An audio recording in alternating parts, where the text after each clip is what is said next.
সাবেক মন্ত্রী আসাদুজ্জামান নূর ও সাবেক প্রতিমন্ত্রী মাহবুব আলী গ্রেফতার, আদালতে নেওয়া হতে পারে আজ।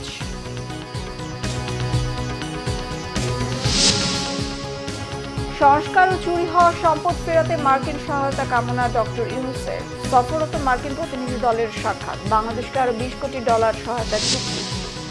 আর্থিক খাত সংস্কারে $100 কোটি দেবে বিশ্ব ব্যাংক। মার্চের মধ্যে এডিবি দিচ্ছে $90 কোটি। উন্নয়ন সহযোগীরা ইতিবাচক জানালেন অর্থ উপদেষ্টা। জুলাই গণ অভ্যুত্থানে বিএনপির 422 নেতাকর্মী শহীদ, দাবি মির্জা ফখরুলের। বিএনপির অবদান খাটো না করার আহ্বান। দেখছিলেন ক্রাউন সিমেন্ট সংবাদ শিরোনাম, এবার বিস্তারিত। সাবেক সংস্কৃতি বিষয়ক মন্ত্রী আসাদুজ্জামান নূরকে গ্রেফতার করেছে ঢাকা মহানগর গোয়েন্দা পুলিশ। গত রাত 11টার দিকে রাজধানীর বেইলি রোডের নওরতন কলোনি থেকে তাকে গ্রেফতার করা হয়। আওয়ামী লীগ সরকারের সাবেক মন্ত্রী আসাদুজ্জামান নূর মিরপুর থানার একটি মামলার এজাহারভুক্ত আসামি।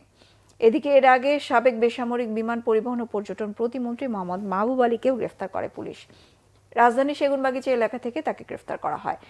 ঢাকা মহানগর পুলিশ ডিএমপির মিডিয়া অ্যান্ড পাবলিক রিলেশনস বিভাগের উপকমিশনার মোহাম্মদ তালেবুর রহমান বিষয়টি গণমাধ্যমকে নিশ্চিত করেছেন। তিনি জানান, রাজধানীর যাত্রাবাড়ি থানার একটি হত্যা মামলায় মাহবুব আলীকে গ্রেফতার করা হয়েছে। আরও জানান, তাদের দুজনকে আজ আদালতে নেওয়া হতে পারে। দেশ পুনর্গঠন, গুরুত্বপূর্ণ সংস্কার আর চুরি হওয়া সম্পদ ফিরিয়ে আনতে যুক্তরাষ্ট্রের সহায়তা চেয়েছেন প্রধান উপদেষ্টা অধ্যাপক ডক্টর মোহাম্মদ ইউনূস। রবিবার রাষ্ট্রীয় অতিথি ভবন যমুনায় যুক্তরাষ্ট্রের একটি উচ্চ পর্যায়ের প্রতিনিধি দল সাক্ষাৎ করতে গেলে তিনি এই সহায়তা চান। বর্তমান সরকারের চ্যালেঞ্জগুলো উল্লেখ করতে গিয়ে প্রধান উপদেষ্টা জানান, অর্থনীতিকে পুনঃস্থাপন, সংস্কারের পাশাপাশি গতিশীল করতে অনেক দূরে গিয়েছে তার সরকার। একই সাথে বিচার বিভাগ ও পুলিশের মতো প্রতিষ্ঠানগুলোকে ঢেলে সাজানো হয়েছে। ডক্টর ইউনূস আরও বলেন, শিক্ষার্থীদের বিপ্লব বাংলাদেশকে নতুন করে আসার আলো দেখিয়েছে, যা একটি নতুন যুগের সূচনা করেছে। তিনি জানান, ভোট কারচুপি প্রতিরোধ, বিচার বিভাগ, পুলিশ, বেসামরিক প্রশাসন, দেশের দুর্নীতি বিরোধী সংস্থা এবং সংবিধান সংশোধনে দায়িত্ব নেওয়ার কয়েক সপ্তাহের মধ্যে কমিশন গঠন করা হয়েছে। গেল স্বৈরাচারী শাসনে জড়িত দুর্নীতিবাজ ব্যক্তিদের চুরি করা সম্পদ ফেরত আনতে বর্তমান সরকার প্রতিশ্রুতিবদ্ধ বলেও মন্তব্য করেন তিনি। এ প্রসঙ্গে প্রধান উপদেষ্টা বলেন, বাংলাদেশ দুর্নীতির সাগরে নিমজ্জিত ছিল। পাচারকৃত অর্থ ফেরত আনতে যুক্তরাষ্ট্রের সহায়তা চেয়েছেন অর্থ উপদেষ্টা ডক্টর সালেউদ্দিন আহমেদ। বাংলাদেশকে আরও $20 কোটি সহায়তার চুক্তি করেছে সফররত মার্কিন প্রতিনিধি দল। এদিকে পররাষ্ট্র সচিব জসিমউদ্দিন জানান, অন্তর্বর্তী সরকারের সঙ্গে কাজ করে যেতে যুক্তরাষ্ট্রের অঙ্গীকার পুনর্ব্যক্ত করেছে প্রতিনিধি দলটি। এমরুল কায়েসের রিপোর্ট। সফরের দ্বিতীয় দিনে ঢাকায় ব্যস্ততম সময় পার করে মার্কিন প্রতিনিধি দল। রবিবার সকালে রাষ্ট্রীয় অতিথি ভবন পদ্মায় পররাষ্ট্র উপদেষ্টা তৌহিদ হোসেনের সঙ্গে বৈঠক করে প্রতিনিধি দলটি। এরপরই মার্কিন প্রতিনিধিদের সাথে বৈঠক করেন অর্থ উপদেষ্টা ডক্টর সালেউদ্দিন আহমেদ। এ সময় মার্কিন সহায়তা সংস্থা ইউএসএআইডির সঙ্গে অর্থনৈতিক সম্পর্ক বিভাগের চুক্তি সই হয়। চুক্তি অনুসারে বাংলাদেশের সুশাসন, স্বাস্থ্য, কর্মসংস্থান সহ বিভিন্ন খাতে যুক্তরাষ্ট্র দেবে $20 কোটি। এরপর অপেক্ষমান সাংবাদিকদের সঙ্গে কথা বলেন অর্থ উপদেষ্টা। জানান, কথা হয়েছে পাচার হওয়া অর্থ ফিরিয়ে আনার বিষয়ে। আর্থিক সংস্কার এবং আর্থিক খাতে যেগুলি সহযোগিতাগুলো দরকার সেটা, আর দ্বিতীয়ত বাণিজ্যের ক্ষেত্রে। বাণিজ্যে আমরা এক্সপোর্ট ডাইভার্সিফিকেশন এবং এক্সপোর্ট বা আমাদের বাণিজ্যের ব্যাপারে অন্যান্য কারিগরি সহায়তা বা বাজার এক্সপ্লোর করার এই সমস্ত আলোচনা হয়েছে। ওরা বলেছে আমরা ডেফিনিট কর্ম পরিকল্পনা নিয়ে আমরা এগুলো তারা এবারে সহযোগিতা করার আশ্বাস দিয়েছে। অর্থ উপদেষ্টার সাথে বৈঠকের পর যুক্তরাষ্ট্রের সহায়তা নিয়ে কথা বলেন প্রতিনিধি দলের সদস্য অঞ্জলি কাপুর। আমরা অন্তর্বর্তী সরকারের সাথে $200 মিলিয়ন অনুদানের চুক্তি সই করেছি। অন্তর্বর্তী সরকারের অগ্রাধিকার খাতসমূহ যেমন মানুষের উন্নয়ন, সমৃদ্ধি, স্বাস্থ্য, তরুণদের কর্মসংস্থান এগুলো ফোকাস পাবে। আমরা অর্থনৈতিক স্থিতিশীলতা, অন্তর্ভুক্তিমূলক উন্নয়ন, সর্বত্র সুশাসন দেখতে চাই। আমরা অন্তর্বর্তী সরকারের সঙ্গে কাজ করতে চাই। দুপুরে রাষ্ট্রীয় অতিথি ভবন পদ্মায় পররাষ্ট্র সচিব জসিমউদ্দিনের দেয়া ওয়ার্কিং লাঞ্চে অংশ নেন মার্কিন প্রতিনিধি দলের সদস্যরা। এতে অন্তর্বর্তী সরকারের সংস্কার ভাবনা, মার্কিন সহায়তা, শ্রম খাত সহ বিভিন্ন ইস্যুতে আলোচনা হয়। পরে সাংবাদিকদের দুপক্ষের আলোচনা বিষয়ে জানান পররাষ্ট্র সচিব। এই অন্তর্বর্তীকালীন সরকার দায়িত্ব গ্রহণ করেছে 1 মাসের একটু বেশি, এবং আজকের বৈঠকে এই পরিবর্তিত যে পরিস্থিতি, সেই পরিবর্তিত পরিস্থিতি এবং সরকারের সংস্কার বিষয়ে যে সমস্ত ধ্যান ধারণা এবং তাতে মার্কিন যুক্তরাষ্ট্র কিভাবে অংশগ্রহণ করতে পারে সে সম্পর্কিত একটা সাধারণ আলোচনা হয়েছে। আমরা আশা করি যে মার্কিন যুক্তরাষ্ট্রের সাথে মিনিংফুল এঙ্গেজ হওয়ার জন্য এটা একটা ফাউন্ডেশন, এবং সামনে আমরা পরবর্তীতে বিভিন্ন পর্যায়ে হয়তো আমরা এই আলোচনাটাকে এগিয়ে নিয়ে যাব। রোহিঙ্গা প্রত্যাবাসন নিয়েও দুপক্ষের মধ্যে আলোচনা হয়েছে বলে জানান পররাষ্ট্র সচিব। আমরা তাদের সাথে একটি ইমরুল কায়েস, বাংলা ভিশন, ঢাকা। আর্থিক খাত সংস্কারে বাংলাদেশকে 100 কোটি মার্কিন ডলারের ঋণ সহায়তা দেবে বিশ্বব্যাংক। এর মধ্যে পলিসি বেসড লোন হিসেবে 75 কোটি ডলার এবং ইনভেস্টমেন্ট লোন ও গ্যারান্টি ফ্যাসিলিটি হিসেবে 25 কোটি ডলারের ঋণ সহায়তা দেওয়া হবে। আগামী ডিসেম্বরের মধ্যে বিশ্বব্যাংকের বোর্ডে এই ঋণ অনুমোদন হওয়ার কথা রয়েছে। তবে ঋণ পেতে 3টি শর্ত পালন করতে হবে বাংলাদেশকে। কেন্দ্রীয় ব্যাংক জানিয়েছে, বেসরকারি খাতে অ্যাসেট ম্যানেজমেন্ট কোম্পানি করা, আন্তর্জাতিক মানদণ্ডে খেলাপি ঋণের নতুন সংজ্ঞায়ন, নতুন গঠিত টাস্ক ফোর্সের অডিট ফার্মের কার্যবিবরণী বিশ্বব্যাংকে উপস্থাপন করার শর্ত মানতে হবে বাংলাদেশকে। এদিকে রবিবার বিকেলে বাংলাদেশ ব্যাংকের গভর্নরের সাথে বৈঠক করেন মার্কিন প্রতিনিধি দল এবং এডিবির প্রতিনিধি দলের সদস্যরা। তবে এ ব্যাপারে বাংলাদেশ ব্যাংক কিংবা প্রতিনিধি দল কেউই কোনো কথা বলেননি। এদিকে আগামী মার্চের মধ্যে এশিয়ান ডেভেলপমেন্ট ব্যাংক এডিবি থেকে 90 কোটি মার্কিন ডলার সহায়তা পাচ্ছে বাংলাদেশ। বাজেট সহায়তার অংশ হিসেবে চলতি বছরের ডিসেম্বরের মধ্যে এডিবি থেকে 40 কোটি ডলার পাওয়া যাবে। আর ব্যাংক সহ বিভিন্ন খাতে সংস্কারের অংশ হিসেবে আগামী বছরের মার্চের মধ্যে আরো 50 কোটি আর্থিক সহায়তা দেবে সংস্থাটি। গতকাল সচিবালয়ে নিজ দপ্তরে সাংবাদিকদের তথ্য জানান অর্থ উপদেষ্টা ডক্টর সালেউদ্দিন আহমেদ। পাশাপাশি দেশকে আর্থিক ও কারিগরি সহযোগিতা করতে উন্নয়ন সহযোগী ইতিবাচক বলেও জানিয়েছেন তিনি। এর আগে ডিবির প্রতিনিধি দলের সাথে দ্বিপক্ষীয় বৈঠক করেন অর্থ উপদেষ্টা। দেশের টেকসই উন্নয়নে অতীতের মতো বাংলাদেশের অন্তর্বর্তীকালীন সরকারের উন্নয়নের অংশীদার হওয়ার কথা জানান প্রতিনিধি দলের সদস্যরা।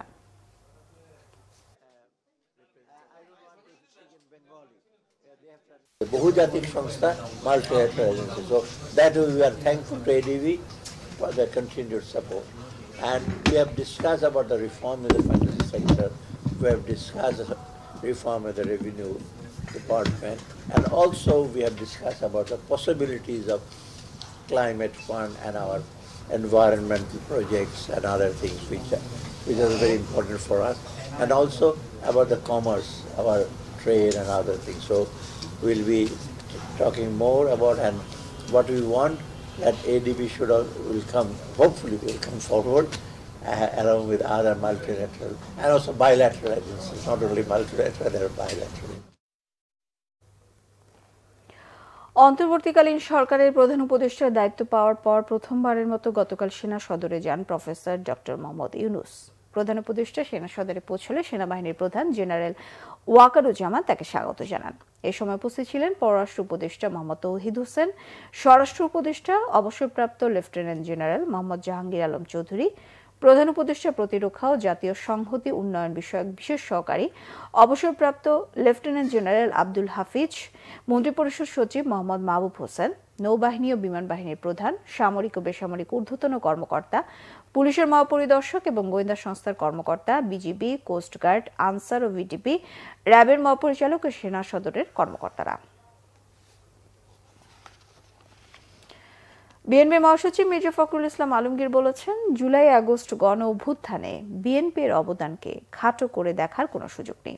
জানান, ওই আন্দোলনে দলের 422 জন নেতাকর্মী শহীদ হয়েছেন, আর গত 16 বছরের গণতান্ত্রিক সংগ্রামে 1551 জন নেতাকর্মী নিহত হয়েছেন, গুম হয়েছেন 423 জন, 1.5 লাখ মামলায় আসামি হয়েছেন 60 লাখ। আরো জানাচ্ছেন জাহাঙ্গীর আকন্দ। দলের চেয়ারপারসনের গুলশান কার্যালয়ে বিএনপির সংবাদ সম্মেলন। এতে দলের মহাসচিব মির্জা ফখরুল ইসলাম আলমগীর বলেন, সরকার পতনের এক দফা দাবি সৃষ্টি হয়েছে এক যুগেরও বেশি সময় ধরে বিএনপির আন্দোলনের প্রেক্ষাপটে। দীর্ঘ সুনির্দিষ্ট রাজনীতির ফসল 5 আগস্ট। নতুন বিজয় অর্জিত হয়েছে। জাতীয় ঐক্য গড়ে তুলতে বিএনপি দীর্ঘদিন ধরে কাজ করে। সমস্ত রাজনৈতিক দলগুলোকে ঐক্যবদ্ধ করে বিএনপি এক দফার আন্দোলনে নেতৃত্ব দিয়েছে। জুলাই অভ্যুত্থানে বিএনপির 4 শতাধিক নেতাকর্মী শহীদ হয়েছে।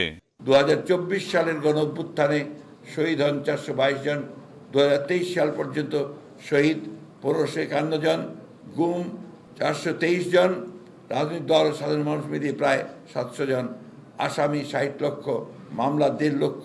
এসব কেবল বিএনপির ত্যাগের পরিসংখ্যানই নয়, বরং বাংলাদেশের দ্বিতীয় স্বাধীনতা অর্জনের পথে দলটির অবিচল সংগ্রাম ও অবদানের প্রতিফলন। এই যে আপনার দীর্ঘকালের গণ আন্দোলন, ফ্যাসিবাদের বিরুদ্ধে গণতন্ত্রকে পুনরুদ্ধারের জন্য যে আন্দোলন, এই আন্দোলনকে খাটো করে দেখিয়ে এই যে প্রবণতা, এটা আপনার কোনোদিন একটা সম্পূর্ণভাবে একটা ঐক্যকে প্রতিষ্ঠা করে না। বিএনপির মহাসচিব বলেন, আন্দোলনের কৃতিত্ব নিয়ে রাজনৈতিক ফায়দা হাসিল নয়, ফেসিবাদ মুক্ত বাংলাদেশ গড়তে মনোযোগ দিয়েছে বিএনপি। এখন জুলাই বিপ্লব নিয়ে বিভেদ তৈরির চেষ্টার অভিযোগ করেন তিনি। নির্বাচন কেন্দ্রিক সংস্কার জরুরি বলে মনে করেন মির্জা ফখরুল। আমরা ফ্যাসিবাদকে সরিয়েছি, হাসিনাকে সরিয়েছি, কিন্তু একটা ইন্টারিম গভর্নমেন্ট আছে, যে ইন্টারিম গভর্নমেন্ট আমাদেরকে অতি দ্রুত আমাদের সকলের মতামত নিয়েই একটা সংস্কারের মধ্য দিয়ে তারা নির্বাচনে যাবে, যে নির্বাচনটা অবাধ নিরপেক্ষ হবে, জনগণের হাতে ক্ষমতা হস্তান্তর হবে। সেখানে প্রতিবন্ধকতার সৃষ্টি করছে। 1, 2 হচ্ছে আপনারা দেখবেন যে আমি একটু খোলামেলাই বলছি আর কি, অনেক সময় দেখা যায় যে অত্যন্ত দায়িত্বশীল রাজনৈতিক দলেরা তারা এমন এমন কথা বলছেন যেটা আপনার সামগ্রিক ঐক্যের জন্য খুব একটা আপনার উপযোগী নয়। এটা একটা সমস্যা। এখানে আমাদের যেটা সবচেয়ে বড় প্রয়োজন সেটা হচ্ছে আমাদের ঐক্য অটুট রাখা, ধৈর্য রাখা, এই সরকারের সমস্ত কাজকে আপনার সমর্থন দিয়ে এগিয়ে নিয়ে যাওয়ার চেষ্টা করা। নির্বাচন সংক্রান্ত একটা সংস্কার কমিটি তো করা হয়েছে বদির আলম মজুমদার সবকে নিয়ে বলে, তাই না? আমার তো মনে হয় অতি দ্রুত, এটা 2 মাসও লাগার কথা না, এবং 2 মাসের মধ্যেই উনি যদি দিয়ে দেন তার একটা নির্বাচন করে করতে হবে। জাহাঙ্গীর আকন্দ, বাংলা ভিশন, ঢাকা। টিআইবির নির্বাহী পরিচালক ডক্টর ইফতেখারুজ্জামান বলেছেন, বৈষম্য বিরোধী আন্দোলন থেকে রাজনৈতিক দলগুলো শিক্ষা না নিলে দেশের ঝুঁকি থেকেই যাবে।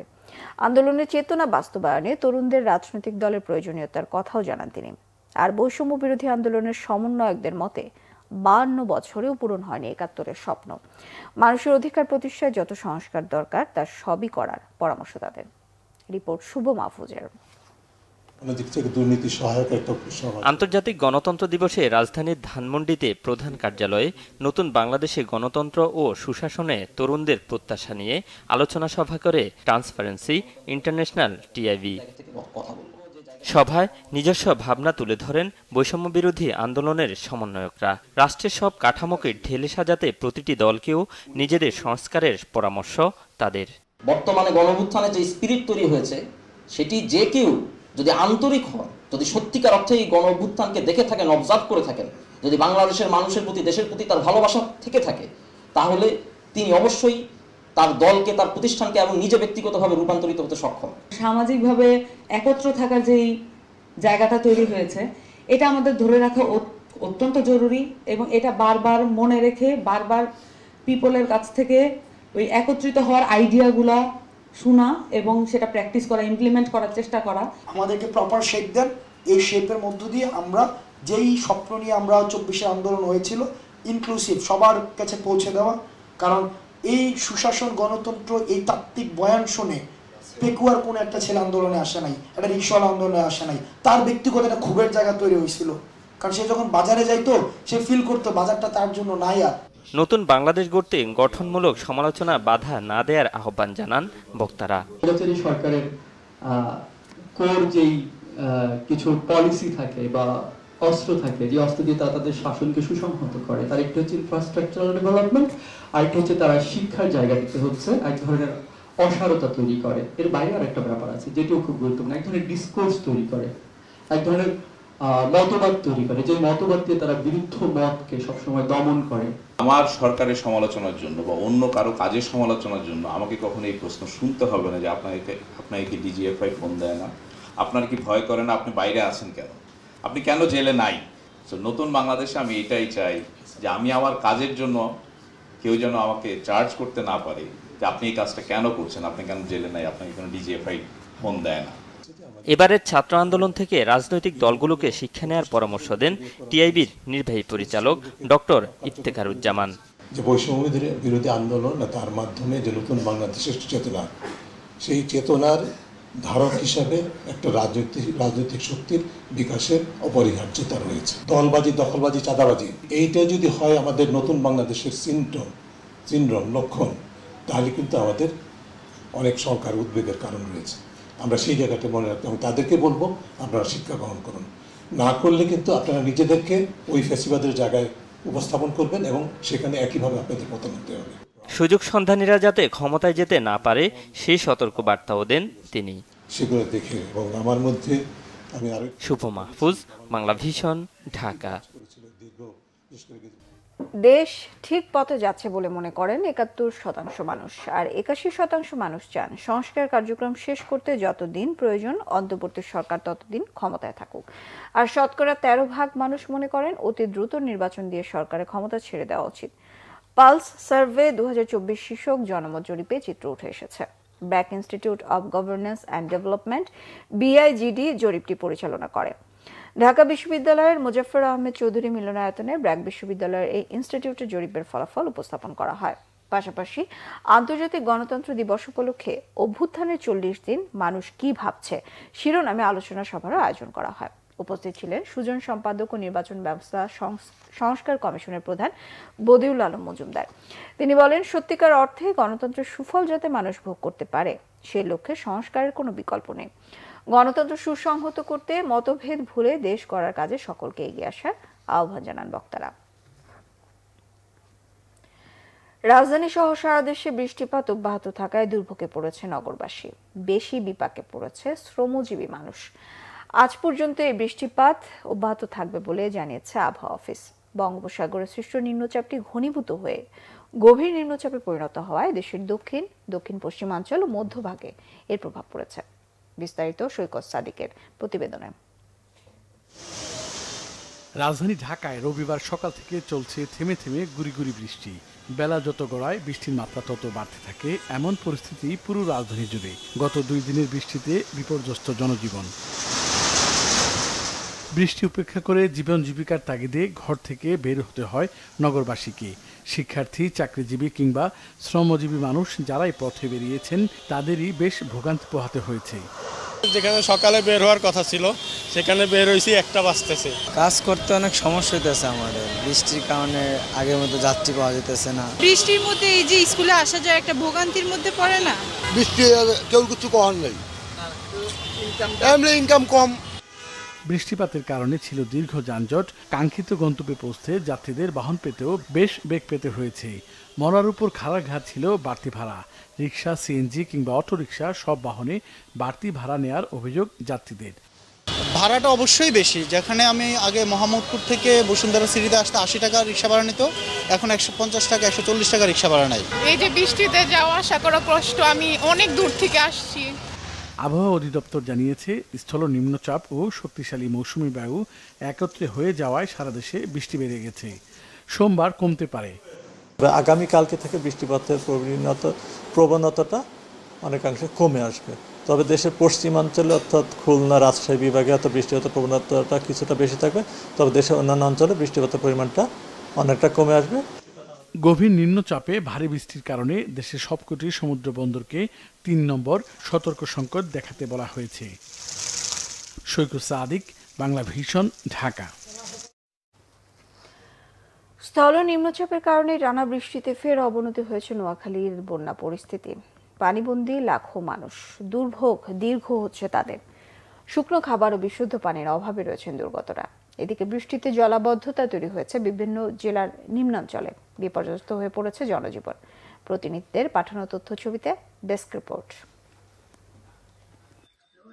সাম্প্রতিক বন্যার ধকল কাটিয়ে না উঠতেই টানা 2 দিনের বৃষ্টিতে ফের দুর্ভোগে পড়েছে নোয়াখালীর দুর্গতরা।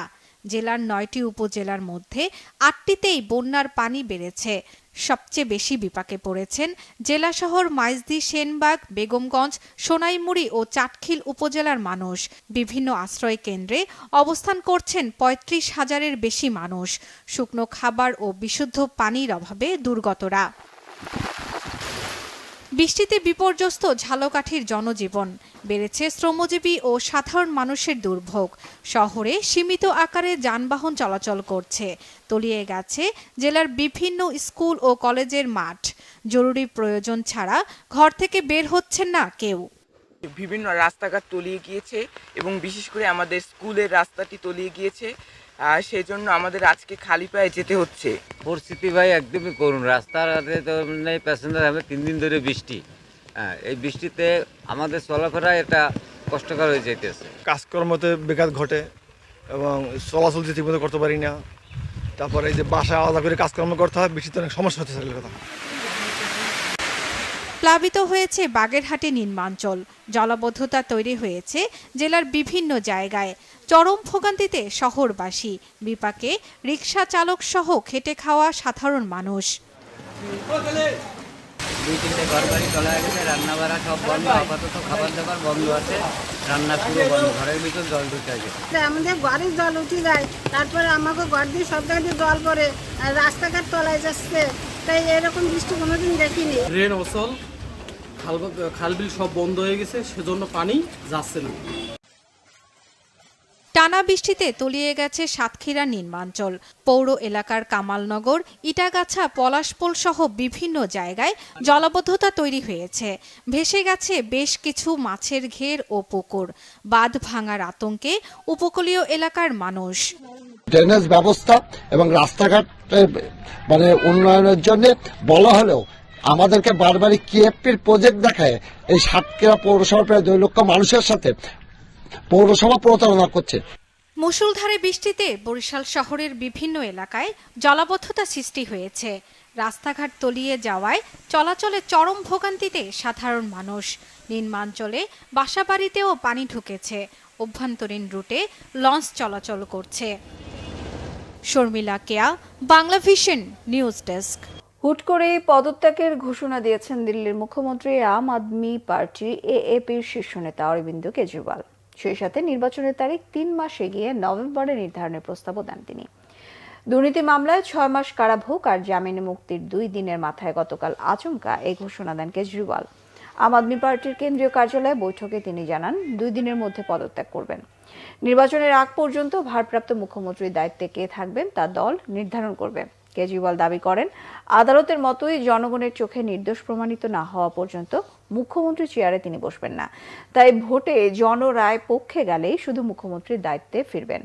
ফেব্রুয়ারিতে দিল্লির মুখ্যমন্ত্রী বেছে নিতে ভোটাভুটির কথা থাকলেও তা 3 মাসে গিয়ে মহারাষ্ট্রের বিধানসভা নির্বাচনের সাথে নভেম্বরে আয়োজনের প্রস্তাব দেন তিনি। সুপ্রিম কোর্টের আদেশে গত শুক্রবার কুখ্যাত তিহার জেল থেকে কেজরিওয়াল জামিনে মুক্তি পান।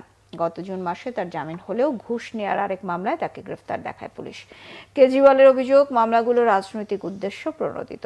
আবগারি দুর্নীতি মামলায় গত মে মাসে তাকে গ্রেফতার করা হয়। ক্রিকেট প্রসঙ্গ, ভারতের বিপক্ষে 2 টেস্টের সিরিজ খেলতে গতকাল চেন্নাই পৌঁছেছে বাংলাদেশ দল। পাকিস্তানকে হোয়াইট ওয়াশ করায় টাইগারদের উপর প্রত্যাশা বেড়েছে সমর্থকদের। তবে ভারত অপেক্ষাকৃত শক্তিশালী দল হওয়ায় বাংলাদেশের প্রাথমিক লক্ষ্য ভালো খেলা। জয় পাওয়া অসম্ভব নয় বলে মনে করেন টাইগার অধিনায়ক নাজমুল হোসেন শান্ত। আরও জানাচ্ছেন মনির হোসেন খান। বিমানবন্দরে মিডিয়ার ভিড়, ক্যামেরা দেখে উৎসুক লোকজনও মোবাইল হাতে ছবি তুলতে ব্যস্ত। বাংলাদেশ ক্রিকেট দলের প্রতিটা বিদেশ যাত্রায় নিয়মিত দৃশ্য। তবে এবার কিছুটা পার্থক্য রয়েছে। বৃষ্টি ভেজা আবহাওয়ায় শান্তরা এবার ভারত সফরে যাচ্ছেন বুকভরা আত্মবিশ্বাস আর সমর্থকদের প্রত্যাশা কাঁধে নিয়ে।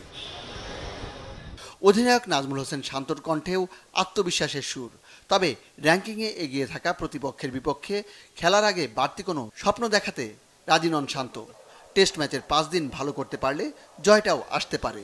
প্রত্যেকটা সিরিজে একটা অপরচুনিটি। আমরা 2টা ম্যাচই জেতার জন্য খেলবো এবং জেতার জন্য যে জিনিসগুলো ইম্পর্টেন্ট, প্রসেসটা ইম্পর্টেন্ট। সো আমাদের লক্ষ্য ওটাই থাকবে যে আমাদের কাজটা আমরা ঠিক মতো করতে পারছি কিনা। সো আমরা যদি আমাদের কাজটা ঠিক মতো করতে পারি অবশ্যই ভালো রেজাল্ট সম্ভব, but it is going to be very challenging.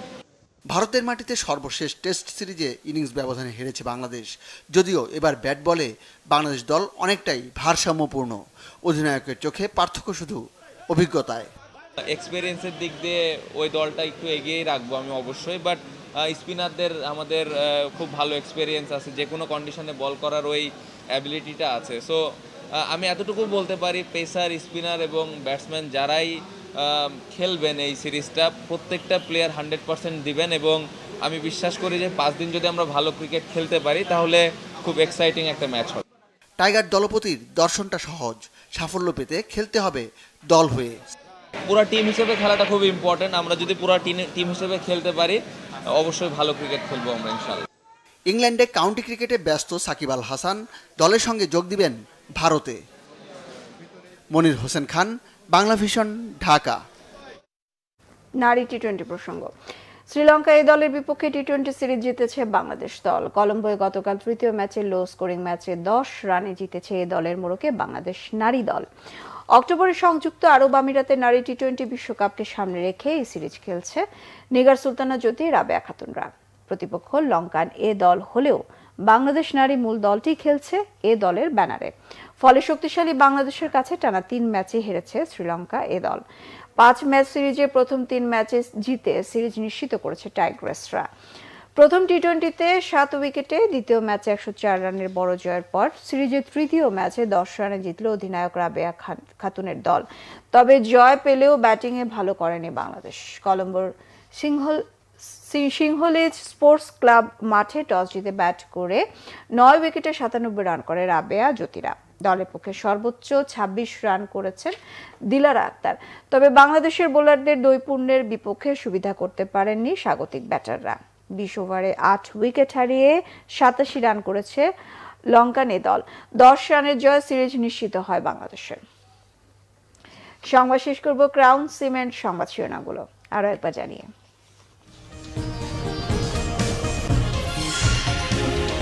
সাবেক মন্ত্রী আসাদুজ্জামান নূর ও সাবেক প্রতিমন্ত্রী মাহবুব আলী গ্রেফতার, আদালতে নেওয়া হতে পারে আজ। সংস্কার ও চুরি হওয়া সম্পদ ফেরাতে মার্কিন সহায়তা কামনা ডক্টর ইউনূসের। সফররত মার্কিন প্রতিনিধি দলের সাক্ষাৎ, বাংলাদেশকে আরো $20 কোটি সহায়তার চুক্তি। আর্থিক খাত সংস্কারে $100 কোটি দেবে বিশ্ব ব্যাংক। মার্চের মধ্যে এডিবি দিচ্ছে $90 কোটি। উন্নয়ন সহযোগীরা ইতিবাচক, জানালেন অর্থ উপদেষ্টা। জুলাই গণ অভ্যুত্থানে বিএনপির 422 নেতাকর্মী শহীদ, দাবি মির্জা ফখরুলের। বিএনপির অবদান খাটো না করার আহ্বান।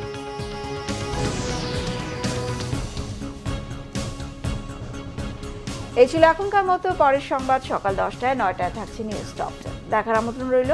এছাড়া বাংলা ভিশন সংবাদ ও সংবাদ সংশ্লিষ্ট অনুষ্ঠান দেখতে ভিজিট করুন www.bbnews24.com ও facebook.com/banglavishnnews।